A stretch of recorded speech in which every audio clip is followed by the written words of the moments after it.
So welcome to house of cars friends ಇವಾಗ ನಾನು ತೋರಿಸ್ತಾ ಇರೋದು ನಿಮಗೆ Volkswagen Jetta highline top end manual transaction ಬರ್ತಾ ಇತ್ತು. ಸೊ ಡೀಸೆಲ್ ಇದು 14 model third owner. So price ಹೇಳ್ತಾ ಇರೋದು ಇದು 6,75,000 ಹೇಳ್ತಾ ಇದೀವಿ. ಸೊ ಬೆಸ್ಟ್ ಪ್ರೈಸ್ಗೆ ಫಿನಿಶ್ ಮಾಡಿ ಕೊಡ್ತೀನಿ. ಸೊ ಬನ್ನಿ ರೈಟ್ ರೌಂಡ್ ಎಲ್ಲ ತೋರಿಸ್ತೀನಿ. ವೆಹಿಕಲ್ 2014 ಮಾಡಲ್, 2014ನೇ ಮಾಡಲ್ ವೆಹಿಕಲ್, ಥರ್ಡ್ ಓನರ್ ಆಗಿದೆ, ಮೂರನೇ ಓನರ್ ಆಗಿದೆ. ಇದು kilometre driven 70,000 kilometre driven, 70,000 kilometre ಓಡಿದೆ. ಇನ್ಶೂರೆನ್ಸ್ ಕೂಡ ರನ್ನಿಂಗ್ ಇದೆ ವೆಹಿಕಲ್ ಅಲ್ಲಿ.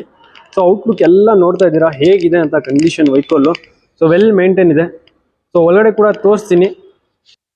ಸೊ ಜೆಟ್ಟಾದಲ್ಲಿ ಇದು ಹೈಲೈನ್ ಬರುತ್ತೆ top end. So well maintain ಇದೆ ವೆಹಿಕಲ್ ಕೂಡ. 2014 ಮಾಡಲ್ third owner Volkswagen Jetta highline top end, 6,75,000 ಸ್ಲೈಡ್ಲಿ negotiable ಮಾಡಿ ಕೊಡ್ತೀನಿ. ಸೊ ಬ್ಲೂ ಕಲರ್ ಇದೆ, ಸಿಲ್ವರ್ ಕಲರ್ ಇದೆ, ಇನ್ನೊಂದು ಬ್ರೌನ್ ಕಲರ್ ಇದೆ. ಬ್ರೌನ್